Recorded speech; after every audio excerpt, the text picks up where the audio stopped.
Good morning students. आज हम एक नया चैप्टर स्टार्ट करेंगे जो कि आपके ज्योग्राफी सेक्शन का है, chapter second land and soil. ना इस चैप्टर में हम लैंड के बारे में पढ़ेंगे, जमीन के बारे में, और किस टाइप की सॉइल कैसी होती है कि वो उसका फॉर्मेशन कैसा होता है। फर्स्ट ऑफ ऑल हम ये स्टडी करेंगे कि उसका फॉर्मेशन कैसा होता है, कितना साल लग जाते हैं फॉर्म होने में, कौन कौन से ऐसे कॉन्स्टिट्यूएंट न्यूट्रिएंट्स या पार्टिकल्स उसके अंदर मिले हुए होते हैं, and the various kinds of soil as well as कैसे लैंड इफेक्ट करता है किसी भी जगह की पॉपुलेशन पर। ओके, अब राइट अवे जैसे हम स्टार्ट करते हैं चैप्टर, तो आपको एक मैप दिखाई देगा। ये मैप है आपकी इंडिया की पॉपुलेशन डेंसिटी। ओके, अब वहां पर आप ये देखिए पर स्क्वायर किलोमीटर पर कितने पीपल्स हैं। नेशनल एवरेज बताता है कि 382 पर्सन पर स्क्वायर किलोमीटर, यानी कि एक स्क्वायर किलोमीटर एरिया पे 382 पर्सन रिसाइड करते हैं। उसके हिसाब से उन्होंने ये मैपिंग करी। तो उसमें सबसे डार्क कलर जो हम मरून कलर बोलते हैं, डार्क रेड कलर बोलते हैं, वहां पर इसका मतलब है कि वहां पर अबव 1000 पीपल्स पर स्क्वायर किलोमीटर रह रहे हैं। मतलब एक स्क्वायर किलोमीटर पर 1000 पीपल्स वहां पे रह रहे हैं। तो ये वेरिएशन है अलग अलग जगहों पर। ओके, तो सबसे लाइट कलर है, इसका मतलब ये है कि वहां पे सिर्फ कम से कम बहुत कम पीपल्स रह रहे हैं। सबसे लाइट कलर है यहाँ पे, तो 0 से 50 पीपल्स, यानी कि एक स्क्वायर किलोमीटर पर ओनली 50 पीपल्स रिसाइड कर रहे हैं। तो ये हमारा पूरा मैप है। अगर आप उस मैप में आप देखोगे तो जो हमारा नदर्न प्लेन है ना, दिस पोर्शन मतलब ये वाला पोर्शन, ये पूरा नदर्न प्लेन हमारा है ना, जहां पर हमारे रिवर्स है, ब्रह्मपुत्र, गंगा, इंडस रिवर, इसी वजह से ये प्लेन बहुत ज्यादा फर्टाइल है। तो since the plain are very fertile, तो यहाँ पर पॉपुलेशन कैसी यहाँ पर ज्यादा है, क्योंकि ऑब्वियसली बात है, आप ऐसी जगह पर रिसाइड करोगे या फिर आप ऐसी जगह हैबिचुअल होता है, हैबिटेट वहीं पाया जाता है जहां का लैंड फर्टाइल हो और वहां पर चीजें इजीली पॉसिबल हो, और साथ साथ मैंने बताया प्लेन एरिया है, तो वहां पर डिफिकल्टी नहीं आती है किसी भी चीज के लिए। वहां पर ट्रांसपोर्टेशन फैसिलिटीज अच्छा था, कम्युनिकेशन इजीली हो जाता है। इसके साथ साथ क्रॉप एग्रीकल्चरल लैंड अच्छा है, तो वहां पर क्रॉप्स ग्रो कर सकते हैं, उसको सेल आउट कर सकते हैं, कंज्यूम कर सकते हैं। तो कहीं ना कहीं ये फैक्टर्स बहुत ज्यादा इंपॉर्टेंट रखते हैं कि किस जगह पर हैबिटेट ज्यादा होता है। और फॉर एग्जांपल सबसे लीस्ट वाला मैं देख रहा हूँ, तो 0 से 50 है आपका, वहां पे पीपल जो रहते हैं, हाँ, एक स्क्वायर किलोमीटर में ओनली 50 पीपल्स काउंट होते हैं। तो देखिए जम्मू एंड कश्मीर वाला portion as well as the Ladakh portion, तो वहां पर पीपल्स हैबिटेशन जो है बहुत कम है। रीजन इसलिए कि वहां पे ठंड बहुत ज्यादा है, टेम्परेचर जो क्लाइमेट है बहुत ज्यादा टेम्परेट है या फ्रीजिड जोन में है। एज ए रिजल्ट वहां पर पीपल्स बहुत रिसाइड करते हैं। ऊपर से वो पहाड़ी इलाका है, तो वहां पे जो कम्युनिकेशन है, ट्रांसपोर्टेशन है, वो कम है। एज ए रिजल्ट वहां पर पॉपुलेशन डेंसिटी है वो कम है। तो यहाँ पर आप देखिए, भले ही वहां पे जमीन लैंड है, but since the land topography is not even, it's uneven है ना, वो जगह ऊपर खाबड़ है, वैलीज है, रोड्स अच्छे से कनेक्टेड नहीं है, कम्युनिकेशन में, ट्रांसपोर्टेशन में प्रॉब्लम आती है, तो इसीलिए ऐसे एरियाज में पॉपुलेशन कम है। ये देखिए ये वाला पॉपुलेशन, ये यहाँ इस वाला द डेक्कन पार्ट देखिए अच्छी डेंस पॉपुलेशन, ये जो सेंट्रल पार्ट में अच्छी है, फिर सेंट्रल पार्ट में भी अच्छी है, फिर थोड़ा अगर आप राजस्थान में जाएंगे, यहाँ पे मैंने लाइट कलर है, मैं ये नहीं बोल रहा हूँ पूरा लाइट कलर है, पर लेकिन तो सेकंड कैटेगरी में आ रहा है, which is up to 51 to 100, यानी कि 100 स्क्वायर किलोमीटर एरिया में 100, सॉरी, इन 1 स्क्वायर किलोमीटर एरिया पर 100 पीपल्स है। सो राजस्थान की जो मोस्ट डेजर्ट वाला एरिया, वहां पर आपको हैबिटेट नहीं मिलती। Reason again the temperature is very temperate, very hot, humid, वहां पर वेजिटेशन नहीं है किसी टाइप का, पानी की अवेलेबिलिटी कम है। एज ए रिजल्ट वहां पर जनसंख्या में पॉपुलेशन कम है। So let us start our chapter what makes land a resource. अभी तक हमने सर पहले चैप्टर में हमने रिसोर्सेज के बारे में पढ़ा। इस चैप्टर में हम पढ़ेंगे land as a resource. Land को रिसोर्स के हिसाब से हम कैसे काउंटेबल कर सकते हैं। Okay, as we already know, people lives depend on natural resources like land, soil, water and natural vegetation. हम जो पीपल्स, हम ह्यूमंस की लाइफ इस पर डिपेंडेंट है, किन सारे नेचुरल रिसोर्स पर डिपेंडेंट है। सबसे पहले तो वहाँ लैंड यानी जमीन, फिर वहाँ की सॉइल कैसी है, फिर वहाँ पे अवेलेबिलिटी ऑफ वाटर अवेलेबल है कि नहीं, और वहाँ का नेचुरल वेजिटेशन है ना, पेड़ पौधे, यहाँ पे क्रॉप्स किसी ग्रो कर सकते हैं and all that. Their lifestyle very depending on the type of resources available for them, और उनकी लाइफस्टाइल उसी पर डिपेंडेंट करती है वहाँ पे किस टाइप के रिसोर्सेज अवेलेबल है। अब फॉर इंस्टेंस हम एग्जांपल ले लें कि हमारे यहाँ पे जो प्रॉपर फूड डाइट है वो हमारा किस पर डिपेंडेंट है, वीट पर यानी कि गेहूं पर, क्योंकि यहाँ पर गेहूं ज्यादा उगाया जाता है। अब अगर इसके अपोजिट हम नॉर्थ ईस्टर्न पार्ट में चले जाते हैं यानी ईस्ट वाले हिस्से, तो यहाँ बारिश बहुत होती है, मतलब 12 महीने यहाँ पे बारिश होती है। एज ए रिजल्ट इस एरिया पर हम वीट ग्रो नहीं कर सकते।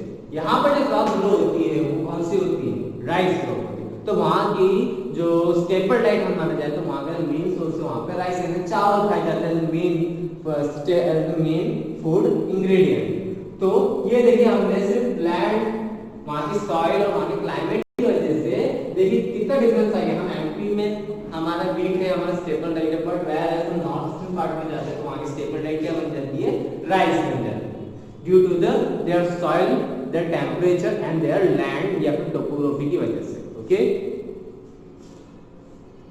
for example, the lifestyle of a person living in Ladakh would be different from the person living in an African tribe। अब यहाँ पे आपकी बुक में एग्जांपल है कि ऐसे पीपल की लाइफस्टाइल जो कि लद्दाख में रह रहा है उसकी लाइफस्टाइल बहुत ज्यादा अलग होगी as compare to the people who is living in African country, in an Africa के जंगल में रह रहा है ट्राइबल कम्युनिटी। हम वहां तक भी नहीं जाते हैं, हम अपने देश में जाते हैं। पीपल ऑफ लद्दाख की लाइफस्टाइल अलग होती है as compare to the people living in the Rajasthan, है ना। कैसे, वहाँ का क्लाइमेट ही चेंज है, वहाँ क्लाइमेट बिल्कुल अपोजिट है। लद्दाख बिल्कुल कोल्ड डेजर्ट है, ठंडा रेगिस्तान है, वहाँ 12 महीने ठंड रहती है, तो वहाँ का पहनावा अलग है। वहाँ पर ज्यादा क्रॉप्स ग्रो नहीं होती है, बहुत वेजिटेशन, बहुत हार्श क्लाइमेट होती है, क्रॉप्स ग्रो नहीं होती है, तो वहाँ पर डाइट अलग है। अब आप राजस्थान साइड में आ जाओगे तो वहाँ पर क्या होता है, टेम्परेचर आपको बिल्कुल हॉट ह्यूमिड रहता है, बहुत ज्यादा गर्मी रहती है, पानी की अवेलेबिलिटी बहुत कम रहती है, पहनावे अलग होते हैं।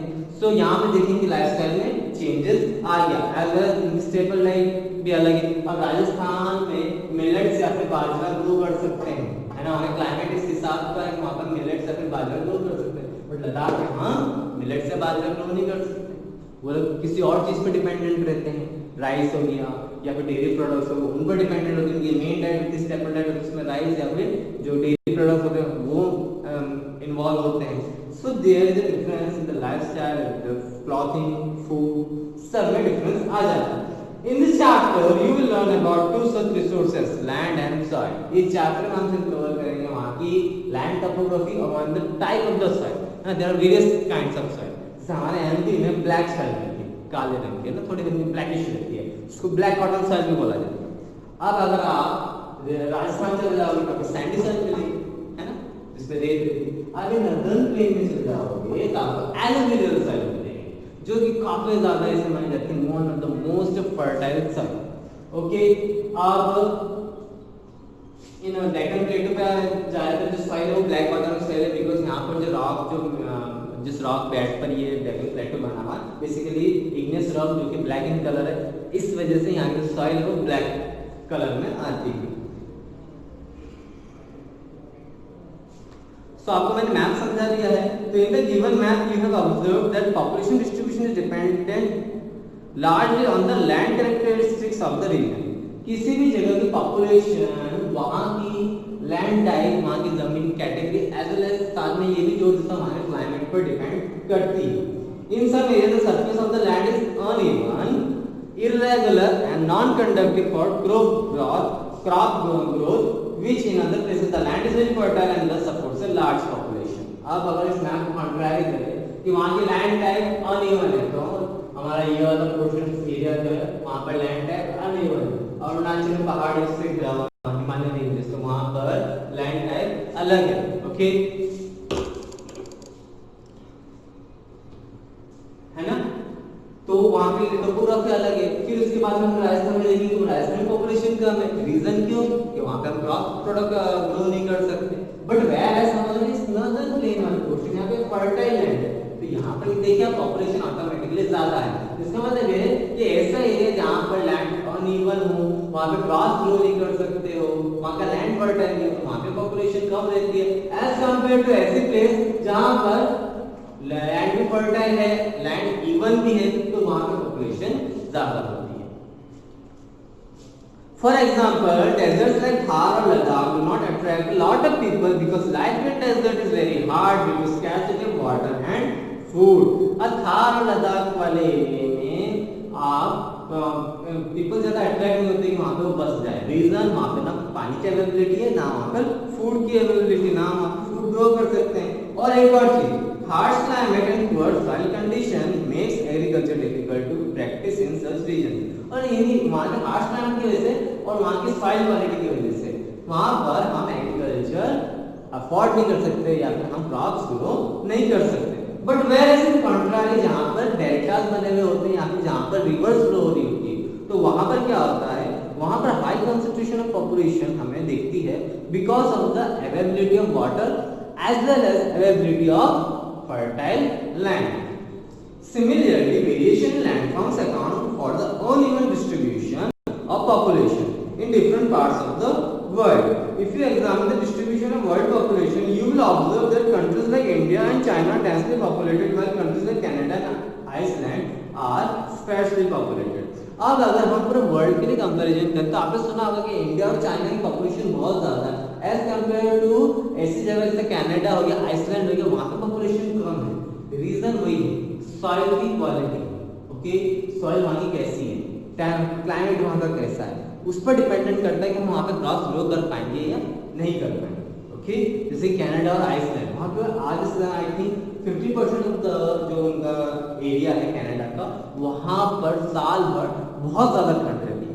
एज अ रिजल्ट वो जगह हम उस जगह पर हम लोग क्रॉप्स ग्रो कर नहीं पाएंगे। सिंस वहां पे क्रॉप्स ग्रो नहीं करेंगे तो वहां पर किसी को अट्रैक्ट नहीं करेगी for the livelihood. Okay, the farming countries are characterized by the river valleys and hence have arable land। They also enjoy comparatively moderate climate। The later two countries have extreme climate and insufficient arable land। अब अगर इसमें हमने comparison करा कि India और China की ऐसी जगह पे जहाँ पे रिवर्स मौजूद हैं, वैलीज मौजूद हैं, इस वजह से वहाँ पर जो वहाँ की लैंड है वो फर्टाइल है and it can be used for the agriculture purpose and also place purpose also, क्योंकि लैंड फर्टाइल है, लैंड इवन है, वहाँ का इंडिया का ज़्यादातर जगह लैंड इवन है। Transportation facilities are very good, हम ट्रांसपोर्टेशन फैसिलिटीज कम्युनिकेशन हम इजीली एस्टैब्लिश कर सकते हैं। बट वेयर इज अगर इन दो कंट्रीज पर आते हैं कनाडा एंड आइसलैंड, तो यहाँ पे क्लाइमेट है वही बहुत ज़्यादा एक्सट्रीम है, सारे साल जो खेती के लायक जो लैंड है वो अवेलेबल नहीं है। Therefore, we can say that offer suitable land for agriculture as well as moderate climatic condition are most sought after by people to live in। तो हमने पूरा हम अगर हम समराइज करें तो हमें ये पता चलेगा कि ऐसी जगह पर पीपल्स रहना ज़्यादा पसंद करते हैं जहाँ पर क्लाइमेट जो है वो मॉडरेट हो, मतलब समान हो, ना ज़्यादा ठंड हो ना ज़्यादा गर्मी हो, बारिश भी अच्छी हो, और ऐसी जगह पे डिसाइड करना चाहते हैं जहाँ पर वो लोग एग्रीकल्चर को यूज मतलब एग्रीकल्चरल लैंड को वो यूज कर सके, तो वहाँ पर पीपल ज़्यादा बसते हैं as compare to this region. तो वहाँ पर जो पॉपुलेशन होती है वो बहुत कम होती है, ज़्यादा नहीं होती है ना। ओके, अब हम जो नेक्स्ट टॉपिक पढ़ेंगे, how do people use land world wide. Okay, people जो होते हैं वो लैंड को वर्ल्ड वाइड कैसे यूज कर रहे हैं, उससे पहले मैं आपको एक पाई चार्ट दिखाना चाहता हूँ just to give the comparison कि हमारे पास कितना लैंड अवेलेबल है ना।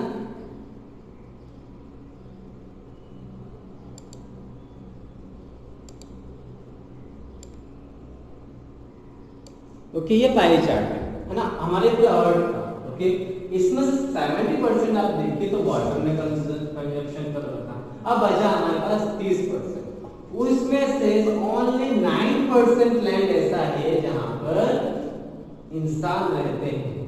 ओके, जहां पर हैबिटेशन है या फिर हैबिटेबल लैंड। ओके, बाकी रेस्ट 21% ऐसी जगह है जहां पर बिल्कुल भी इंसान नहीं रहते हैं या फिर वहां पे जनसंख्या जो है पॉपुलेशन की बहुत ज्यादा कम है, यानी कि पूरे अर्थ के टोटल एरिया में से ओनली 9% ऐसा लैंड एरिया है जहां पर इस लैंड को हैबिटेबल लैंड बोल सकते हैं या फिर पॉपुलेटेड लैंड जहां पर इंसान रहते हैं। ओके, इसके आगे का हम कंटिन्यू करते हैं। You just understood where and why people prefer to live. Now let us see how the land is used to live on, है ना, कैसे लैंड का यूज किया जाता है। आपको मैंने इमेज आपको पहले ही समझा दी है। Okay, about 70% of the earth's surface is covered by water and only 30% by the land. About 90% of the land area, that is around 9% of the earth's surface, with the rest of the land being either sparsely populated or not populated. इस पूरे paragraph का मतलब यही है कि 70% of the land earth area is considered as water, water body से घिरा हुआ है। बचा हमारे पास 30%, तो 30% में से 21% sparsely populated या फिर unpopulated area, whereas only 9% is the habitable land or the land is suited for the habitat or the people जहाँ पे ज़्यादा प्रेफर करते हैं रहने के लिए। ओके, या फिर पॉपुलेटेड एरिया हम बोल सकते हैं। People use land for farming, forestry, mining, building house, constructing roads and setting up various industries. अब हम इंसान लैंड का यूज कैसे करते हैं? सबसे पहले फार्मिंग करने के, फॉरेस्ट्री, माइनिंग, है ना, जो खदानें होती हैं, साथ ही साथ घर बनाना, बिल्डिंग्स बनाना, रोड्स बनाना, अपनी इंडस्ट्री सेटअप करना, इंस्टीट्यूशन सेटअप करना, इस कारण से हम ह्यूमंस यूज करते हैं। दिस एप्लीकेशन में broadly termed as land use, है ना, इसको हम बोलते हैं लैंड का यूज करना। Some pieces of land are used for agriculture while others are suitable for construction purpose. अब हर जगह आप एग्रीकल्चर नहीं करते ना, हर जगह आपने नहीं देखा ना एग्रीकल्चर करते हुए, क्योंकि कुछ जगह होती है, कुछ स्पेशल क्वालिटी ऑफ लैंड होता है। Land use depend on various factors such as topography, soil, climatic conditions, presence of mineral reserves and availability of drinking water। अब जो लैंड यूज है वो डिपेंड करता है बहुत सारे फैक्टर्स पे। सबसे पहले वहाँ की टोपोग्राफी कि लैंड इवन है अनइवन है। इवन मतलब थोड़ा बहुत प्लेन, अनइवन मतलब उबड़ खाबड़ रोड या ऊपर खाबड़ जो लैंड होते हैं ना, वो एक समतल नहीं होती जमीन, ऊपर नीचे, है ना। फिर उसके साथ साथ क्लाइमेटिक कंडीशंस वहाँ की कैसी है कि वहाँ पर किस टाइप का क्लाइमेट है। ओके, फिर साथ साथ सॉइल, वहाँ की जमीन, वहाँ की मिट्टी कैसी है। Okay, presence of mineral reserves कि वो जमीन के नीचे हो सकता है मिनरल्स अवेलेबल हो सकता है वहाँ पर आयरन की अवेलेबिलिटी हो, या फिर वहाँ पे इग्नियस रॉक्स अवेलेबल हो, बहुत सारे डिफरेंट मिनरल्स हैं, जिंक है, माइका है, क्या वहाँ पर अवेलेबिलिटी है। और साथ ही साथ last but not the least is the water, availability of water, वहाँ पे वाटर अवेलेबल है या नहीं।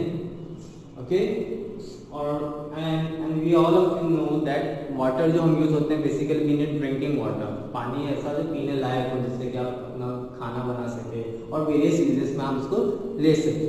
For example river plains are use for farming, grasslands are use for grazing and mineral rich areas are use for mining. अब example देखिए, जो river planes होता है, जो बड़ी बड़ी नदियाँ होती है उसके आसपास के जो लैंड एरिया होता है, तो उस वहाँ पर हम क्या करते हैं, किसका यूज होता है, वहाँ पर हम एग्रीकल्चरल लैंड को ज़्यादा यूज करते हैं। या फिर जहाँ पर ग्रास लैंड्स होते हैं, जहाँ पे घास होती है, तो वहाँ पर हम उनको लैंड को हम किस लिए यूज करते हैं, फॉर अ ग्रेजिंग लैंड, है ना। फिर उसके बाद जहाँ पर मिनरल्स मिलते हैं, सपोज का जमशेदपुर साइड आप जाओगे या झारखंड साइड जाओगे, तो वहाँ पर आयरन मतलब कि लोहे की जो मिनरल ओर्स बहुत ज़्यादा प्रेजेंट है, तो वहाँ वाला एरिया जो होता है यूज होता है काहे के लिए, होता है माइनिंग के लिए, खदानों के लिए यूज होता है, तो वहाँ से वो मिनरल्स एक्सट्रैक्ट करते हैं। Okay, it is also affected by the human factors such as population and technology. और साथ ही साथ हमारा एक ह्यूमन फैक्टर्स भी कंसिडर होता है कि वहाँ पर कितनी पॉपुलेशन डिसाइड कर रही है, एज वेल एज टेक्नोलॉजी है वहाँ पर। The following example shows the land use pattern around the world. Australia is mostly covered by grasslands. Therefore, it is used 56% of its land as a pasture. अब अगर Australia की हम बात करें तो वहाँ पे 56% लैंड है वो ग्रासलैंड है, तो basically this lands are used for the pastures, मतलब कि चरवाने के लिए काम आता है। फिर सेकंड है हमारे इंडिया का example, due to its northern plains India का लेंगे, due to its fertile northern plain, India has the huge tract of arable land. In fact, the country utilizes the highest percent of its land, 57% for farming. और northern India का plain जो है बहुत ज़्यादा fertile होने की वजह से वहाँ पर population density भी ज़्यादा है and as well as वहाँ पर farming करते हैं agricultural land भी ज़्यादा है। और हम पूरे इंडिया का अगर हम लोग परसेंटेज निकाले तो पूरा इंडिया का 57% of the land is used for agriculture purpose. Okay, only 40, हम जो एग्जांपल दे रहे हैं वो हम दे रहे हैं जापान का, only 14% of the land in Japan is used for agriculture और as a pasture. अब only 14% of the land is used as an agriculture, है ना, while the remaining 67% is covered by forest. जो रिमेनिंग जो land बचता है 67% का, वहाँ पर फॉरेस्ट है.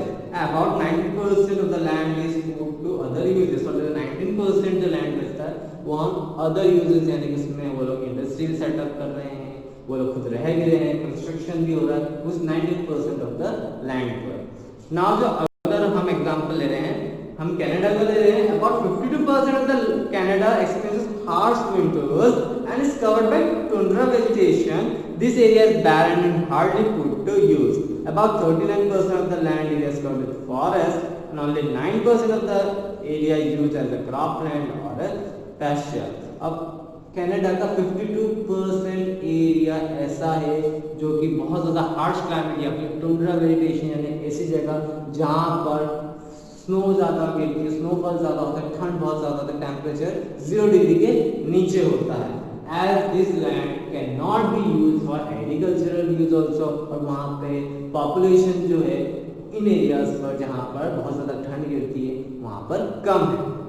ओके, अब वहाँ पे क्या होता है कि जो वहाँ पर जो पीपल्स होते हैं वो लोग अपना कुछ लैंड एरिया खरीद लेते हैं, है ना, मतलब एक प्राइवेट लैंड एरिया खरीद लेते हैं जिसको कि प्राइवेट लैंड के नाम से जाना जाता है. और जब ग्रुप्स ऑफ पीपल मिलजुल कर वहाँ पे खरीदते हैं, वहाँ पे ऐसा सिस्टम नहीं, जब आप प्राइवेटली खरीदते हो तो उसको हम प्राइवेट लैंड के नाम से जानते हैं. जब ग्रुप्स ऑफ पीपल्स यानी 3 से 4 जने या फिर हो सकता है पूरी कम्युनिटी मिलके उस लैंड को खरीद रहे हैं तो उसको हम कम्युनिटी लैंड बोलते हैं. सो कम्युनिटी तो वहाँ पर कुछ नहीं. अब जो हम नेक्स्ट एग्जांपल लेंगे वो हम लेंगे कनाडा का. तो about 52% of the Canada experiences harsh winters and is covered by tundra vegetation. The area is barren and hardly put to use.